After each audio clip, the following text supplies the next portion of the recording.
to the Youngins Basketball Podcast, the place that gives you the hottest youth sports, also with coaches.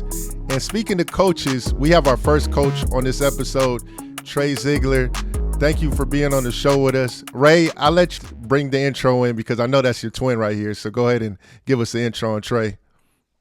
Nah, that's crazy. Trey Zeigler, that's my dog, that's my brother, and my best friends since we were probably 4 years old. Class of 2010, top 30 prospect out of Michigan, stayed home, played for his father at Central Michigan, turned down all the big schools such as UCLA, Michigan State. We won AAU tournaments, you name it, we've done it all. After a successful college career, went on to play 8 seasons pro overseas, just retired 2-3 years ago, hopped right into the college game. First got his first college gig at Creighton under Coach McDermott, which then led to now being at High Point University. Team just won the Big South Conference, 27-9 record.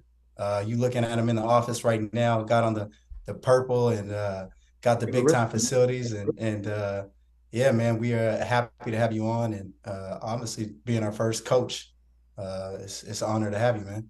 And it's an honor to be here, man. You guys are some heavyweights in the game. So to be here, talk hoops with y'all, I'm here, man. I'm excited. Yeah, and I got a lot to talk about today, so I'm gonna play this first. I'm gonna play the money sound because a lot of weird stuff has been happening. I went to an undisclosed location. I can't tell y'all where I was at, but I went to this spot. It was popping. Said what's up to the homies in the NBA. They was on the side table. But what's crazy is what was on the massive table. And on the massive table, I saw a lot of college players with the chains on. They had a better section than the NBA guys did. So I'm trying to figure out what's going on in this transfer portal. I'm over here looking at my college eligibility, even though I played overseas 8 years, and I'm trying to see if I got a COVID year. You know what I'm saying? So can you explain to me what's going on? Because I'm not used to seeing stuff like this. You know what I'm saying? So can you explain what's going on? Man, it's funny because I was in the same spot you was at, and I seen the same thing. So, but no, it's crazy. The era we're in right now, guys are taking advantage, and as they should. They should get what they're worth. You look at certain schools, they're throwing out big bags, man, and it's a lot of money being said that's going out right now. And with the portal now, guys can transfer as many times as they want. So it's wide open. It's not limiting them. They can go and keep making money, man. And it's crazy. I actually ran into one player out there, and I asked him if he was going back in the portal. He said, "Man, I gotta see how much I can get." So they're just going out like free agency, man. It's literally like overseas hoops right now, and it's crazy. And I'm glad you said it's like overseas hoops because that's what it is. But I got a new name for it. We're going to call it Club TP. That stands for Transfer Portal. We're going to call it Club TP. That's the new name. Can you explain to me Club TP? Because right now I'm seeing, 5 players that entered the portal today. Mark Mitchell is one. Killen Boswell is another one. You just said before we got on the show that there's, 7 McDonald's All-American or 5 McDonald's All-Americans for 2023? Today, there's 8 2023 McDonald's All-Americans in the portal. 8 2023 McDonald's All-Americans. And now we look like we got a coach's transfer portal. So can you please break down the portal for me, please? So basically the transfer portal, how it works today, as of today, is in March, there's a target date where it opens. And from that date until May 2nd, you can put your name in at any time. After that date closes, technically you cannot put your name in anymore, but you can continue your recruitment. So let's say you're in it and you haven't committed, you can continue to get recruited and go on visits, but you have until like May 2nd and then it's closed. And then grad transfers, the only tricky thing is grad transfers. They can do it at any time. They can wait till July, they can do it in June. If you're graduating from your school, there's no limit on the portal. So other than that, all underclassmen have until the date in May. So it's open season, right? Yeah, that's crazy. It's open season. Like you said, it's like overseas free agency. But then a second ago, you touched on one of the players you ran into, and he's talking about, I got to see how much money I can get. Like, when we hear the numbers of NIL, whether it's football players, whatever sport they are, are these kids actually really getting these amounts, or is some of it like cap? Like how is that kind of going? I can't speak on everybody. The situations I've been in, I know that guys are. It's not really the coaches that dictate or anything that dictates that they have collectives and all those things that dictate the money and when they get their money. But I do know I've heard rumors of guys that aren't getting all their money, and that's leading to guys also getting in the portal. So it's just all he say she say right now. But there's numbers that are being reported that are crazy, that are outrageous, and then there's guys that are coming back and like, man, I only got half my money. So it's just places are starting to build reps based off. It's no different than like we just said overseas. We've all played overseas, and you got clubs that are known for getting paid on time and getting your money, and then Yeah. the ones that, hey man, I'll be careful with them. So that's what it's becoming. Yeah. And then two other things. It's like I'm kind of seeing. I saw it last year. A lot of guys would go in the portal, right? Okay, maybe they're going to get a little bit more money. But then when they're turning down like a great opportunity to roll, right? They were the man at the school they're at. They went to a higher level and they don't play. Being at a school like High Point, obviously you guys are on the rise, winning the Big South, being a mid-major, like how do you recruit? And then say you guys have players who have a great season like you did this year. It's like, okay, how do we keep these guys? And then it's like, how does that process work? Because I'm sure you can give them a great role and opportunity. They play well, they win the conference. They're probably thinking like, oh, we got to go to, some of the bigger schools now. But in reality, it's like you have a perfect role. Your team is winning. And if you can hoop and you can play, they can find you anywhere nowadays. Exactly. And you know that. I mean, we both played at mid majors. It's just the reality of where it's at now. And I'll speak specifically for us is we were in a position last year at this time. We just got here. It was going into year one, and we had to recruit 10 guys. And when you're recruiting 10 to get 10 guys in this portal is extremely hard. You're doing official visits every other day. And for us, now that we've turned the corner and we were able to get past that, we got a team built. Like you said, the name of the game is retainment. We got to retain. And what I believe is retainment isn't just transactional. When it becomes transactional, it's easy for kids to pick up and leave.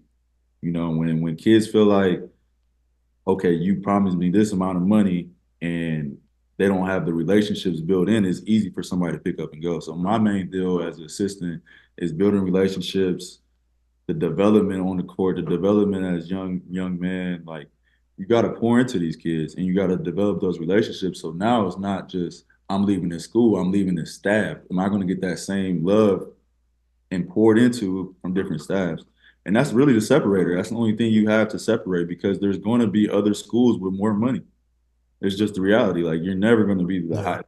I just saw Calipari. They talking about they're going to give him $5 million a year to work with. Like who's going to compete with that? No. So 500, $5 million NIL money. Yeah, that was part of the deal for him to go to Arkansas. Wait, hold on. So he got his bread and he getting $5 million NIL. Cap space. Yeah, basically he's gonna have $5 million in cap space to go build a team. So you can't $5 compete. million to go build a college team. That's crazy. You can't compete with it. So like for me, I feel like the relationship builds. I think we have a great brand to sell, but at the same time, the name of the game for young assistants and moving on is you're gonna be able to have to retain. If you can retain and build something more than 1 year, you're doing something special. And so that's what we're focusing on. Yeah, I think that is key. I'm glad you said the cap space because that's a great analogy in term to use because that's essentially kind of what it is. That is what it is.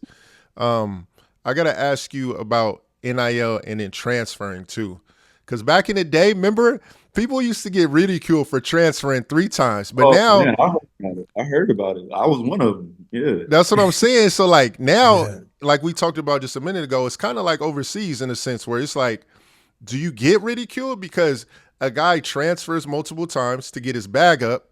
I think those times are starting to change right now. Do you feel like it's the same, or do you give a red flag to someone that's transferring multiple times if he's getting more money when he goes to each spot? You can't, not in this day and era, and especially being at a mid major and the money that's at the high major level, like it's hard to red flag a kid on that. I think if you're gonna red flag a kid on moving place to place, it's more high school. you see these kids in high school that go to 4 or 5 high schools and figuring out, you already know when they get to college, it's gonna be hard to retain them. You know what I mean? Yeah, yeah, That's for just sure. how it goes. So I think I put more stock into that, but it's year to year contracts now. You know, with their ability to transfer multiple times is like I was just talking actually before we got on the pod. I was talking to one of our other assistants, and it's like used to be as a coaching staff, and Ray knows this. Like our dads are coaches. Used to be able to have a depth chart. Like, okay, Ray's a freshman. I know I got him. We got 2 juniors, so I know I got 2 scholarships in this class coming after he leaves. And I got sophomores. I got them for 2 more years. And now we can't even make a depth chart and say, okay, we got him for 3 more years. We're gonna have him for 2 because when it gets to March, you can feel good about a kid all you want. And then when he hits the portal, you rebuild him from scratch. So it's hard to build sustainability in this deal. And that's the hardest thing as a coaching staff. What what are the parents like too as well? Because look, when I first got into the AAU, number one, I saw a player leave in the middle of a game. Number one said, "I'm out of here."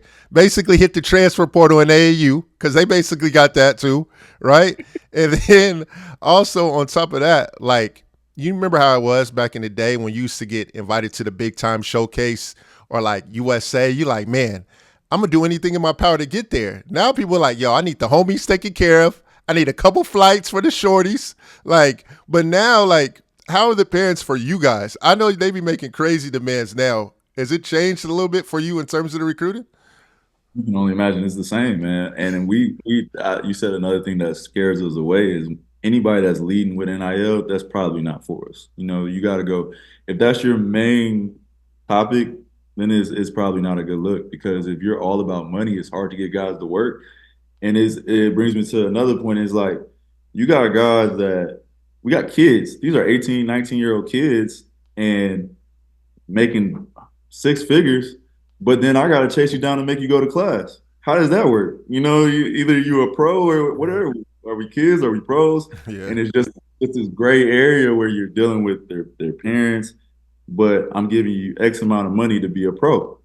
So your parents shouldn't even like. Was your dad calling the coach overseas in Germany? No, like that don't happen.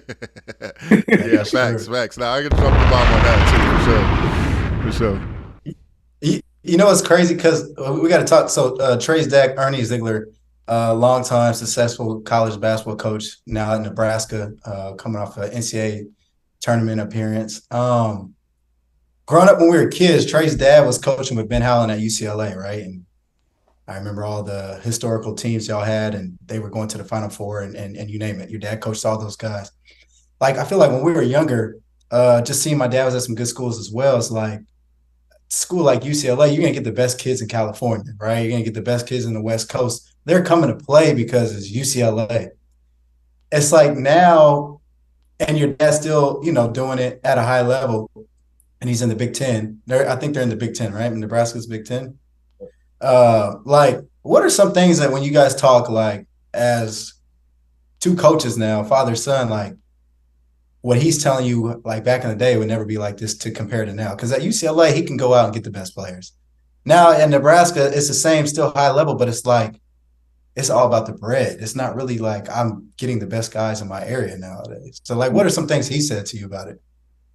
It for them it becomes very transactional, which is different at our level. You know, it's pay to play. You know, and to get the best talent, you gotta have the money. You know, so they're in constant, raising money, funding money for their collective, so they can have enough to compete. You know, like we just talk about cap space, like schools like Arkansas, if they're gonna have $5 million, like okay, Nebraska, a school like Nebraska, is like okay, how do we get to 3? How do we get to 4? Because to be able to go and recruit against these schools, you got to have the money. It's not about the name brand anymore on the shirt anymore. You know, like you said, we looked at UCLA, the Arizona, the blue bloods of the whole deal. I'm like, man, I just want to be there and go there and think that was the best way to position yourself. But like you said, you can make it anywhere now. So it's like, are you gonna have the money? Are you gonna have the playing time and all the things that come with it? So is for him, that's what he talks about a lot. Is they gotta keep raising money, funding money to get enough money to compete in the Big Ten and be in a space where they're in the top half of the Big Ten. So now if you got enough money, you feel like you can be in the room. Yeah, It's because I just feel like the game is changing now. Like back then, like even with your dad's everything he's seen, it's like you got the best schools, you're gonna get the best players. I think that's why a lot of these Hall of Fame coaches are retiring now, is because it's like it ain't even about like me coaching these players anymore or getting these good group of guys, put them together and making it work. It's like Nick Saban said, it's like I have my final exit meetings and everyone said, how much money am I gonna have? What's my role? So it's like I'm all for the players getting paid. And like George said, I got another year of eligibility myself too. So I would love forward to to come back and get that too. it. But like it's just I feel like it's just the era we're in and it is what it is. And it's this is what it's gonna be. And I mean it's a new wave. You're a young coach yourself. You're gonna have, I just think the way college landscape is gonna go, you have younger coaches, younger people involved, and it's just a new world we're living in. So it's kind of crazy to see. Absolutely. I think, like I said, for young coaches, I had a long conversation with a really successful coach last summer. And he told me it used to be for young coaches to move your way up in this business. It was you got to be able to recruit, you got to have contacts, or it was you got to be able to develop, you got to really be able to train guys. And those were like the two areas of expertise for a young coach to, elevate. But now it's like, can you retain talent? Like that is a talent now. Like, can you, when Yeah. you look at where you've been, have you been able to retain talent when you weren't supposed to? And that's it's just is the whole game has changed. Man, And one thing, oh, my go ahead. bad, Do Jay. I your thing. got Do your thing. Do your thing. Nah, nah. one If you last got one. bars, then keep going, bro. We good. Nah, because when you say retain talent, right? So you see a lot of times there's a lot of coaches. This is my biggest thing in this hoop in the hoop world. And it's no knock to them, but it's tough for me always to play for a coach who never hooped, right? But like the era we're in now is like you talking about retaining talent. You take a coach like yourself, you're young, you play, you were a top player coming out of high school, and then you have, all the big schools in college, you play overseas, you have a pro career. It's like what separates like these coaches in terms of like the relationships you have with the player, right? Like it's when you're recruiting a kid, you get close with them, you tell them, hey, they're going to come here, you're going to start, you're going to play this and that.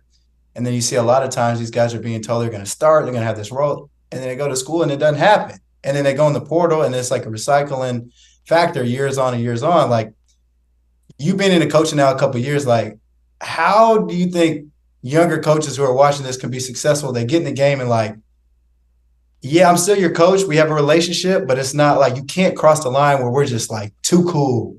But Where it's like, yeah. coach ain't playing me. I ain't rocking with you, Coach Zig, because you told me that this and you tell me that, but coach ain't saying the same thing. Like, how do you balance that, bro? Man, that's a great question. That's probably the hardest part I've had to figure out because if you're too much friends, then there's a dynamic that gets crossed, and it's for me, I think is transparency. You got to be transparent. That's one thing I always wished I had at some of my stops in college. If I could just have transparency and somebody tell me, hey, this is where you're at, this is where you stand, and pour into you like, how are we gonna get past that? It's multiple times in the last 2 years where there's guys that are going to be upset about their roles. That's going to happen. And you could sit there and gaslight them and tell them, oh, no, it's going to be all right. That was one thing I used to hear. I remember one of my stops, it was like, oh, no, just keep with it. Just keep working. And, it's going to happen. It's going to Yeah, happen. At some point, when it keep not happening, you're going to be like, man, forget him. yeah, yeah, That's just yeah, not for like sure. you keep telling me the same thing, nothing changing. And so for me, I like to be transparent. I'm gonna bring you in my office. I'm gonna tell you exactly where you at. How can we get better? This is what you gotta get better at, and then put it in work. And then you see the work shine through. But like you can't just. I think when you recruit a kid and you don't have the relationship base, and I'll tell you another thing that's hard now.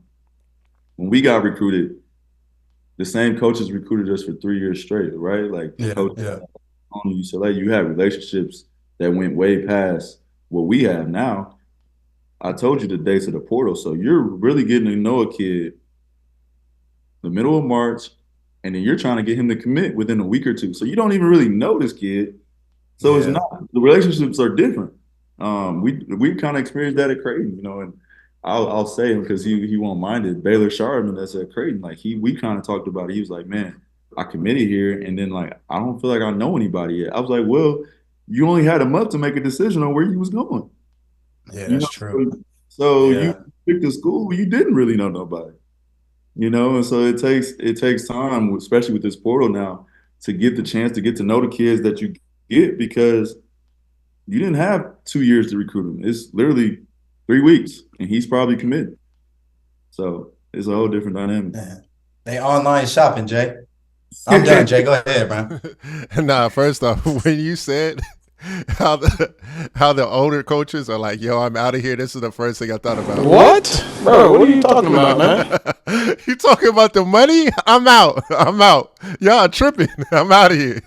For real. For Think real. about this: some of these kids is getting more than the staff is pros. They're Yeah. like they're getting more money than the people on their staff are getting. Yeah. Yeah. Like Yeah. I gotta chase you around campus, make sure you get to class and study hall, and make sure you're on time to weights. You making more money than me? Like it's crazy. They making six figures. Big six, high six figures too. Facts. Yeah, that's But just one thing that I wanted to ask too is because when I first got into the high school scene, this kind of this conversation really stuck with me. I went to an AU tournament, and one of the coaches there, he was like, "Yeah, I'm here, not necessarily to recruit the kids, just to see them, but I'm really here to make conversation about the transfer portal." So I say that to ask you, my next point is that if I'm a kid that's not really one of the top ranked kids, in high school, should I be a little worried? Because now the transfer portal's hidden, and I'm not saying that in terms of like get down on yourself, you don't have a chance. You always do have a chance. But it's time to really start getting to work now because that portal wasn't around when we were there. Now that Yeah. portal is hitting a little different, so it's time to really get to it. It's not really time to fool around, is what I'm asking. No, it is affecting high school recruitment. It's a lot of like right now, there's so many unsigned kids that wouldn't have been unsigned in our area. And it's a hard dynamic because, they get offers when they're juniors and sophomores, and they're like, oh, I'm good. Like I got all these offers.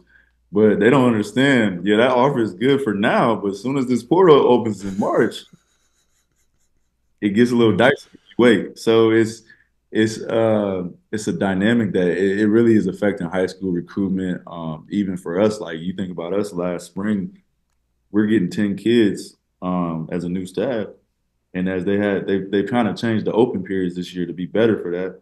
But like the open periods are happening while we're having official visits with guys in the portal. So we're not even going out and seeing high school guys right now because we got to build a team with portal guys.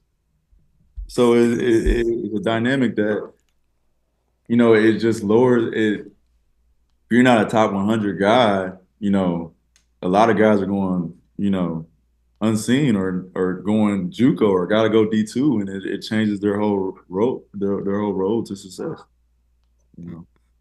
top 100. Yeah, that's crazy, bro.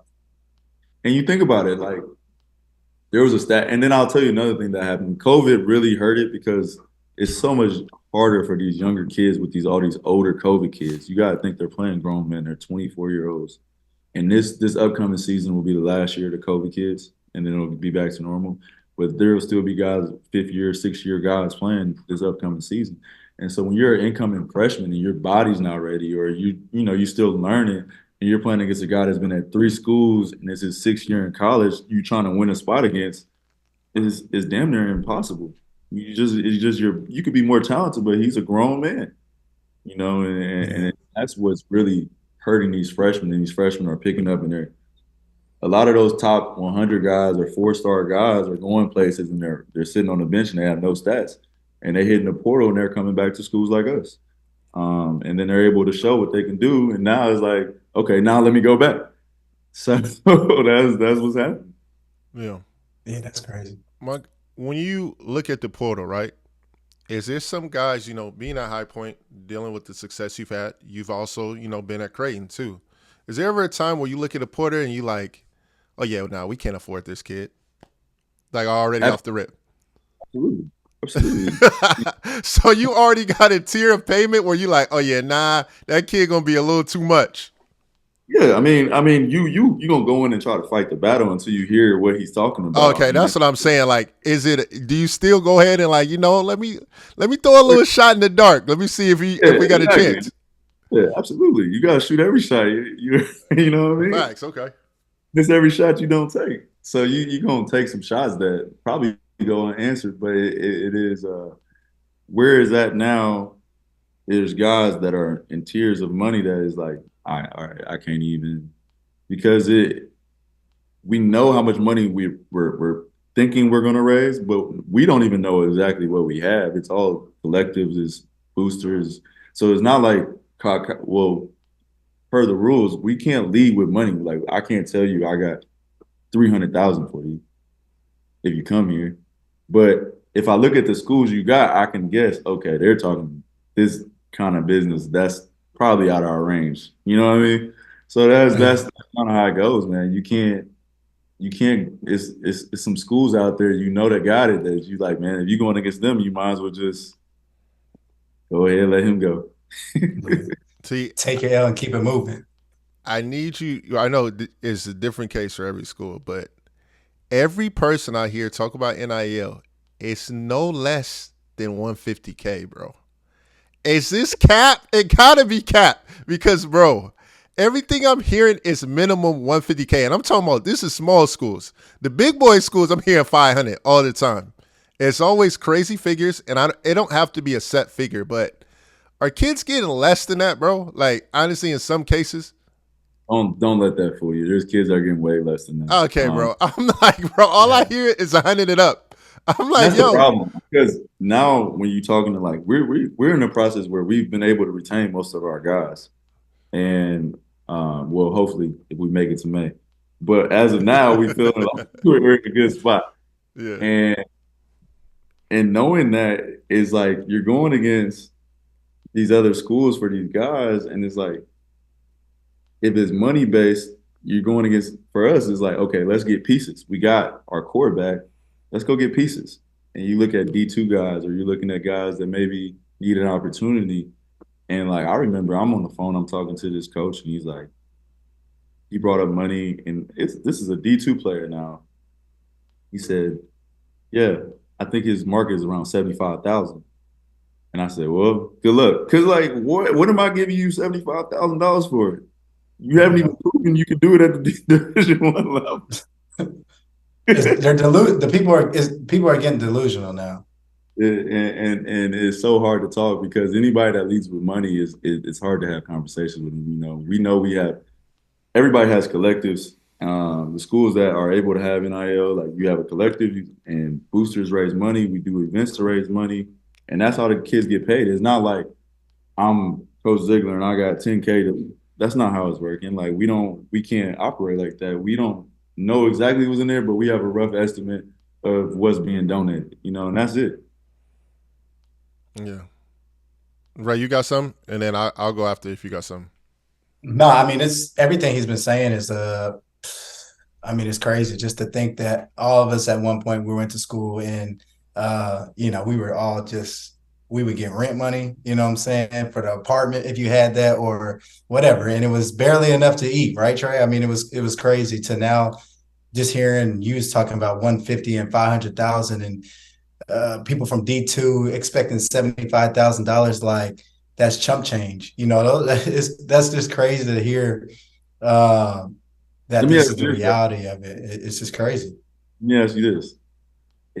If you could redo it, because we both did the same thing, we went and played for our dads. There's no way our dads would have came up with the money that we were worth. You were a McDonald's All-American. I was a top 30 player. Uh-huh.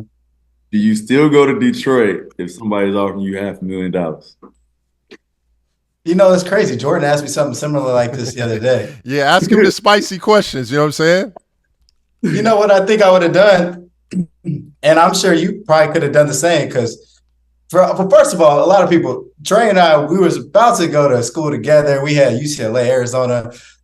Listen, I ended up going to Detroit. He went home, stayed for his pops. What I would have probably done is, how bad do you want me? Because if you offer me this amount of money, I can't tell my dad, hey, pops, we got to leave Detroit. Don't be head coach. But it's some type of package deal. Hey, You're bringing my dad on. You're gonna give him that assistant job. You know what I'm saying? You You're would gonna give negotiate. him. Oh, Oh, I'm deal. negotiating. I'm player agent. I'm player agent. I don't need NIL agent. I don't need that. I got it. We're negotiating the deal. Listen, it's a package deal. If you really want me, if everything you preaching to me about is true and you ain't lying, I'm coming in. I'm gonna be your guy. Listen, Pops is getting on staff, and then even You're if I making have, you're making Pops leave Detroit. That's what you're saying. Pops but that's got what I'm saying. We're out. We're going. We're going. We're gonna get the bread, and then we're gonna split it. Hey, I'm gonna take my piece, and then if y'all don't give him the full amount that he owes, if y'all aren't giving him the full amount that he's supposed to get from Detroit, coming out of my pot, Pops is getting it. Family's good, because it's just when you're talking about $500,000, bro. I mean that's crazy bread, right? That's just different to be a 19 years old all right, you kid. can't have that because at the end of And the I day, the business we're in, and you've learned since you became a pro, and that's the same thing. Like you only got so many years to capitalize how much money you can make in this deal.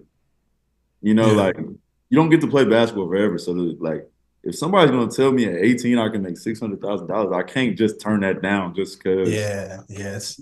It's tough. It's tough. And then you got people out here saying, "Oh, it's not about the money; it's about the." Yeah, I hear you, but making it to the league is not guaranteed. You can go to one of these schools and have the role, and it still might not work out. So the only other thing I could do would, okay, I go to Detroit first year. Y'all don't believe in me. Let me prove y'all wrong. You know what I'm saying? Let's Money. let's double the bread. Let's get the bag up. Someone's gonna say, "Hey, you know what? His dad's a good coach. And his son can play. Let's go ahead and get them both over here." You know what I mean? So I think it would have been tough. Yeah, you go for a year. We both had great freshman years, and then it's now you're talking about $1 million. Yeah. The whole family can eat off that. So, you know what I'm saying? We might have to just I know you would have probably done the same thing. I probably would have gave my dad a year still. I think so. Yeah. It's just crazy. Yeah. And I'll segment into something else. I was just thinking about earlier today. We was having this conversation, one of me and with the other my colleagues. I don't know how the NCAA is ever going to regulate it, but I got an idea. I think that it should be contracts, like just like an NBA. You get 1 year deal, 2 year deal, 3 year deal. Maybe some guys sign a whole 4 year deal where they're locked in. But you can leave. Let's say if you decide to leave, if you break the contract, you sign a 2 year deal, and you want to leave after year one. Those are the guys that don't get to go into the open market. They got to sit out a year like we used to have to. You got to sit out. If you break the contract, you sit out, or it's a buyout and you pay me back the money we just gave or you got. Oh man, T about to make some people mad, dog.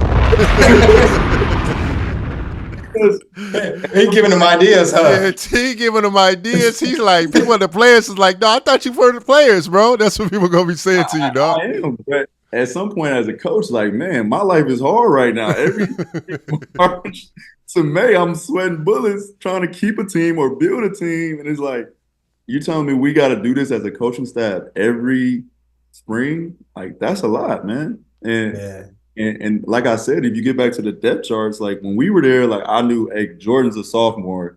We're gonna have 2 scholarships in 2014 when he graduates because we got 2 sophomores. But now it's like we don't know what we're gonna have. Every year we just out here. And like high school coaches will call me or AU coaches will call me and they're like, what are y'all looking for in 2026, 2025? I don't know. Yeah. It's almost like month to month, really. You don't, because you can. Yeah, bro. I know what we need 2 years from now. You know, there's just no way. You know, you can prepare maybe a year out. Like we were able to sign some really good high school players we're excited about. But after that, you're looking at, I'm talking about 25, man. We talking 26 class. Like we just going to go recruit guys, like players. It don't matter. Position don't matter. Yeah, that's. Man, that's comedy. For number one, I'm gonna have to play this. Bro, Ray, when he was talking about that package deal, he had red eyes. He was dead serious, bro. He was ready to go. I ain't never seen Ray's eyes turn like that, bro. He was like, yo, this is what's gonna happen. Hey, I wouldn't have wanted to see you if I was a college coach. trying to recruit Ray McCallum, because that would have been a problem. The way he just had that ready to go, bro. He had a plan. He already had it planned. He already thought about this too. Nah, we're gonna get straight to it. Nah, we ain't playing around with that. You're gonna get us a house. You're gonna do this. Yeah. Come on now. Take advantage of that. But yeah, I mean, man, that's some crazy stuff though, for real. Just hearing it from someone who's dealing with this on a daily basis. And then also seeing it your whole life. You was born into the game with your dad coaching, and just see the landscape and how everything's going now. It's eye-opening. Like Jordan and I, we talk about it every week, all the time. We're always like, is he really getting that money? Is that true? You hear all these stories, and I'm like, are they getting taxed on that, or is it cash? Like, is it going straight to their account? Like, how does it work? What if they leave? Like, do they get the full amount? And so just hearing it from you is just even more eye-opening. And yeah, I mean, Jay, we talk about this all the time, but just hearing it now is just kind of like, man, it's pretty wild. Yep. And just ending on the last note. So we have a game that we're gonna play, first time ever. It's called If I Were in NIL. So the whole point of this game is to guess if a player was in the NIL, how much money you think their NIL evaluation is. All right. So actually, Ray, you can play in this too. All right. We're gonna give a list of 3 names. First name I'm gonna give you, Derrick Rose. What do you feel like his NIL evaluation would have been going into Memphis? The crazy thing is, kids don't realize what D Rose was in high school. Like, he shut down gyms, man. Like, he was the guy. Facts. Like, talk about it. Well, first of all, I'll say this: D Rose would. Before I say my answer, I gotta think out loud. D Rose would have commanded so much money from Adidas, because you remember he was always Adidas, whatever team was Adidas. He been Adidas for way before he got this lifetime contract. So Adidas would have cut him a deal, first of all. So you gotta think, I would have to say at least $5-6 million. What? What? Bro, what are you talking about, man? Hold on, time out. Hold on, bro. Hold on, time out. $5 million NIL evaluation? Easily. Yeah. For sure. D-Rose, Show me the money. Show me the money. Hold on, bro. I thought you were gonna say an M. People getting 5 M's? He's getting at least 2 from Adidas off rip. Then you got to get his collective money right. You got to get his other endorsements, because he's gonna be on commercials. Is NIL evaluation mean the course of 1 year or no? Yeah, the ones I imagine. yeah. He would have been, obviously he's one and done.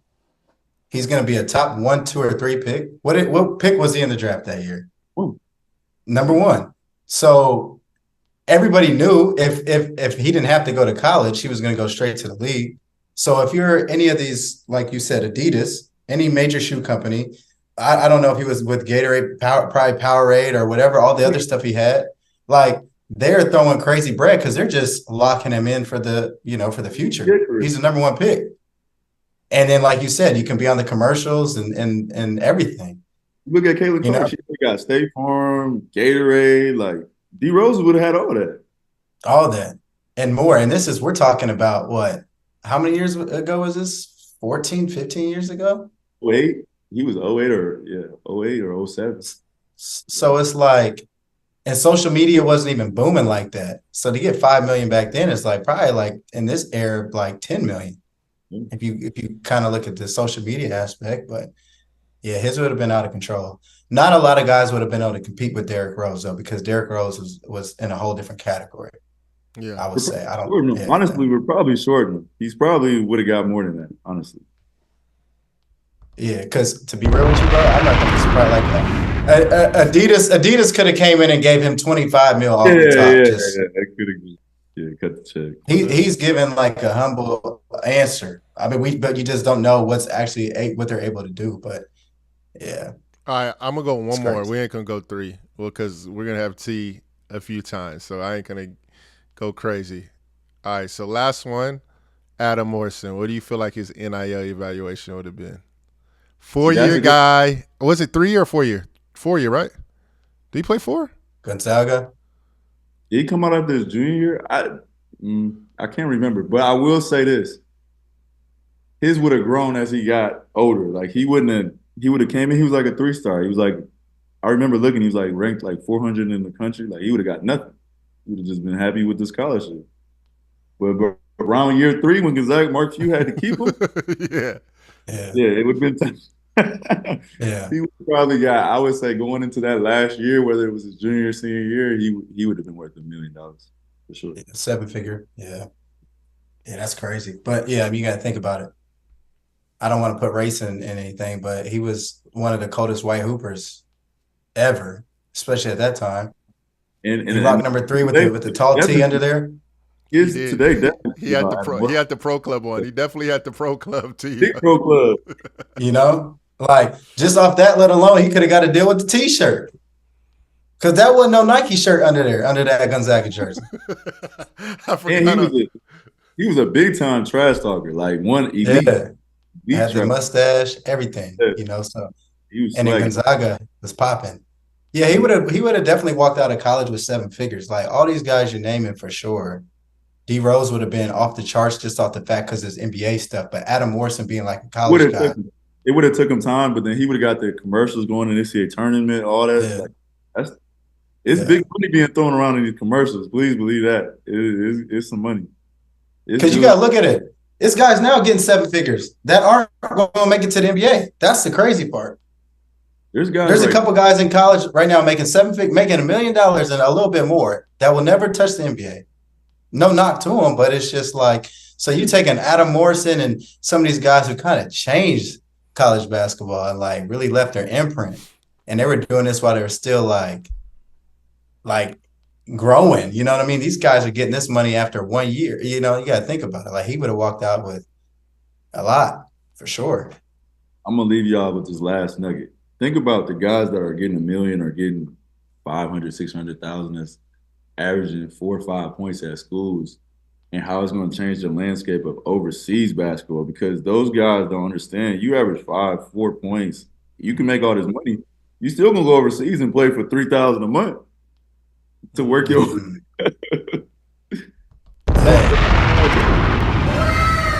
I forgot about that for real. I honestly didn't think about that, bro. Actually, that's a bar, to be honest with you. The overseas money ain't changing. You still gonna have to grind and work your way up. You know, I mean, there's certain guys that are gonna command a certain money right away, but that's a small group. Most rookies that's the reality people don't realize. Most rookies is playing for $3,000 to $10,000 a month. And that's good that you said that because I was always worried. I hear my dad talking about all the time. Oh, he's gonna try to go pro. He's gonna try to go pro. And it's like, y'all know. One, it ain't easy just to say I'm going overseas. It doesn't work like that. You saying the money that you're going to get, and some guys are going to get that for, 4 or 5 years, and might not even have a chance to get to that next level. And then you got guys now in college who are, making probably in their course of their 4-year college career are going to be making more money than they might make in their whole overseas career. So they're going to get over, they're going to get over here and be like, I can't live like this. I ain't making no bread. Like, man, and it's not going to get respected over here. So that is true. Like, hopefully, that needs to be brought up more because not everyone can just go to the G League. And like, you just can't. I was good in college. I'm going to play. It don't work like that, especially the way the G League is now. It's at an all-time high. It's not like they just letting anybody and everybody in there right now. So, yeah, that's true. That's what I would tell kids. Stay in school as long as you can and make as much money as you can. They might have to start investing some of this bread because you got to think when you're coming over here, you go from making $15,000 a month in college to $3,000 a month for 10 months. You're making $30,000 for a year. They're going to be like, man, what is this? So yeah, that's kind of crazy that you said that. I never really thought about it like that.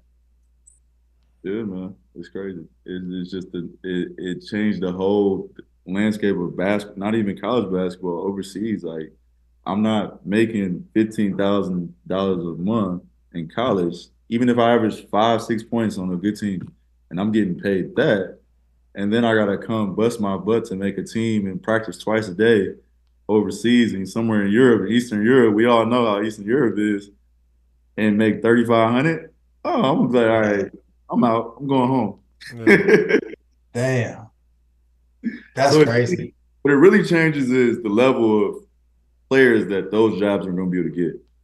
You know, it's going to be guys that are really hungry that didn't get NIL, and you know, those guys will get better situations overseas than they ever could because those other guys in that market of money are not taking those jobs anymore. Yeah. Hey, Jay, what it sound like, Jay LA, man, he gonna be in highlight room this summer. It sounds like it's gonna be highlight rooms gonna be full of NIL money. Big bags, college kids in there, huh? Hey, yeah, They gonna be what were you gonna say, Jay? Usually the person that says the name of the club is the person in the club. You see how you threw that over me? You see that? You see how he threw it over to me? That's him. He gonna be in highlight room. He gonna be right there in the mix, like he always says. No Usher. He gonna be in the mix though for sure. That's Them days crazy. is over, Trey. Them days are all the way over, man. But yeah, this is been a great episode. Yeah, You've been the appreciate first you. college coach. I know the people are gonna want you back. We got to keep it going for real, man. No, for sure. We got to. You're gonna have to be a regular guest because we I'm got here, a lot man. of questions for sure. Appreciate you. Yes, sir. Well, thank you guys for tuning in to actually our first ever episode with a college coach, Trey. Appreciate you, man. All the knowledge. You know, congrats on the season 2 at High Point, man. What you guys did this year. You know, I know it's only going to go up from here. Proud of the accomplishments that you guys had, and you know, wish you guys the best of luck too the rest of the way. I appreciate y'all. I appreciate y'all for having me, man. Like I said, y'all are 2 heavy hitters. Jordan, you doing your thing, and Ray, of course. It's love. It's my brother, man. And whenever I can get on, I'm here. Yes, sir. All Yes, right, sir. Appreciate you, man. There we go.